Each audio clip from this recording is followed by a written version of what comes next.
قرآن شریف میں 14 مقامات ایسے ہیں جس کے پڑھنے سے یا سننے سے سجدہ واجب ہو جاتا ہے، اسی کو سجدہ تلاوت کہتے ہیں۔ یاد رہے، آیت سجدہ کا ترجمہ اردو میں یا ہندی میں یا انگلش میں یعنی کسی زبان میں بھی ہو، پڑھنے سے اور سننے سے سجدہ تلاوت واجب ہو جاتا ہے۔ آیت سجدہ پڑھنے کی 2 صورت ہے۔ آیت سجدہ پڑھنے کی 2 صورت ہے۔ نمبر 1، یا تو آیت سجدہ نماز کے باہر پڑھی جائے گی۔ نمبر 2، یا تو آیت سجدہ نماز میں پڑھی جائے گی۔ اگر آیت سجدہ نماز کے باہر پڑھی جائے تو فوراً سجدہ تلاوت کر لینا واجب نہیں ہے۔ اگر آیت سجدہ نماز کے باہر پڑھی جائے تو فوراً سجدہ تلاوت کر لینا واجب نہیں ہے۔ ہاں، بہتر یہ ہے کہ فوراً کر لے، تاخیر مکروہ تنزیہی ہے۔ لیکن اگر نماز میں آیت سجدہ پڑھی تو فوراً سجدہ تلاوت کر لینا واجب ہے۔ نماز میں آیت سجدہ پڑھی تو فوراً سجدہ تلاوت کر لینا واجب ہے۔ اگر 3 آیت سے زیادہ تاخیر کی تو گنہگار ہوگا۔ لیکن یاد رہے، ایک مجلس میں سجدہ کی 1 آیت کو یا اس کے ترجمہ کو بار بار پڑھنے سے یا سننے سے ایک ہی سجدہ تلاوت واجب ہوتا ہے۔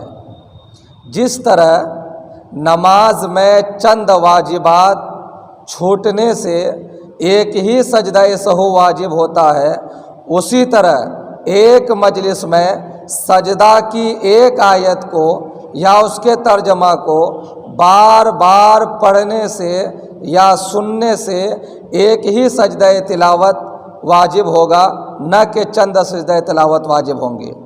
لیکن ایک بات یاد رکھیے، سجدہ تلاوت کے لیے تکبیر تحریمہ کے سوا وہ تمام شرائط کا پایا جانا ضروری ہے جو شرائط نماز کے لیے پایا جانا ضروری ہے۔ بغیر ہاتھ اٹھائے ہوئے اللہ اکبر کہتا ہوا سجدے میں چلا جائے۔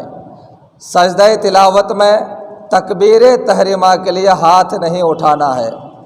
تکبیر کہتے ہوئے اور بغیر ہاتھ اٹھائے ہوئے اللہ اکبر کہتا ہوا سجدے میں جائے اور کم از کم 3 بار سبحان ربی الاعلی، سبحان ربی الاعلی، سبحان ربی الاعلی کہے، پھر اللہ اکبر کہتا ہوا کھڑا ہو جائے۔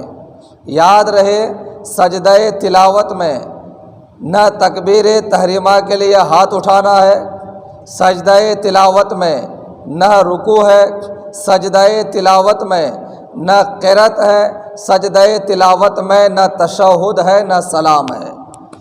اللہ تعالی عالم بالصواب۔ السلام علیکم ورحمۃ اللہ وبرکاتہ۔ قرآن شریف میں 14 مقامات ایسے ہیں جس کے پڑھنے سے یا سننے سے سجدہ واجب ہو جاتا ہے، اسی کو سجدہ تلاوت کہتے ہیں۔ یاد رہے، آیت سجدہ کا ترجمہ اردو میں یا ہندی میں یا انگلش میں یعنی کسی زبان میں بھی ہو، پڑھنے سے اور سننے سے سجدہ تلاوت واجب ہو جاتا ہے۔ آیت سجدہ پڑھنے کی 2 صورت ہے۔ آیت سجدہ پڑھنے کی 2 صورت ہے۔ نمبر 1، یا تو آیت سجدہ نماز کے باہر پڑھی جائے گی، نمبر 2 یا تو آیت سجدہ نماز میں پڑھی جائے گی۔ اگر آیت سجدہ نماز کے باہر پڑھی جائے تو فوراً سجدہ تلاوت کر لینا واجب نہیں ہے۔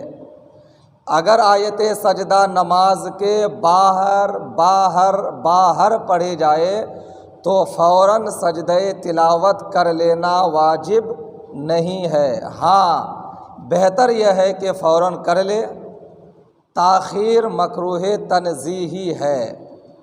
لیکن اگر نماز میں آیت سجدہ پڑھی تو فوراً سجدہ تلاوت کر لینا واجب ہے۔ نماز میں آیت سجدہ پڑھی تو فوراً سجدہ تلاوت کر لینا واجب ہے۔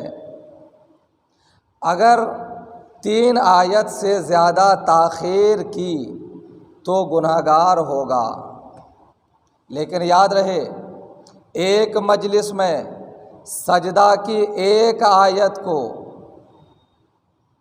یا اس کے ترجمہ کو بار بار پڑھنے سے یا سننے سے ایک ہی سجدہ تلاوت واجب ہوتا ہے۔ جس طرح نماز میں چند واجبات چھوٹنے سے ایک ہی سجدہ سہو واجب ہوتا ہے، اسی طرح ایک مجلس میں سجدہ کی ایک آیت کو یا اس کے ترجمہ کو بار بار پڑھنے سے یا سننے سے ایک ہی سجدہ تلاوت واجب ہوگا، نہ کہ چند سجدہ تلاوت واجب ہوں گے۔ لیکن ایک بات یاد رکھیے، سجدہ تلاوت کے لیے تکبیر تحریمہ کے سوا وہ تمام شرائط کا پایا جانا ضروری ہے جو شرائط نماز کے لیے پایا جانا ضروری ہے۔ بغیر ہاتھ اٹھائے ہوئے اللہ اکبر کہتا ہوا سجدے میں چلا جائے۔ سجدہ تلاوت میں تکبیر تحریمہ کے لیے ہاتھ نہیں اٹھانا ہے۔ تکبیر کہتے ہوئے اور بغیر ہاتھ اٹھائے ہوئے اللہ اکبر کہتا ہوا سجدے میں جائے اور کم از کم 3 بار سبحان ربی الاعلیٰ، سبحان ربی الاعلیٰ، سبحان ربی الاعلیٰ کہے، پھر اللہ اکبر کہتا ہوا کھڑا ہو جائے۔ یاد رہے، سجدہ تلاوت میں نہ تکبیر تحریمہ کے لیے ہاتھ اٹھانا ہے، سجدہ تلاوت میں نہ رکوع ہے، سجدہ تلاوت میں نہ قرأت ہے، سجدہ تلاوت میں نہ تشہد ہے، نہ سلام ہے۔ اللہ تعالی عالم بالصواب۔ السلام علیکم ورحمۃ اللہ وبرکاتہ۔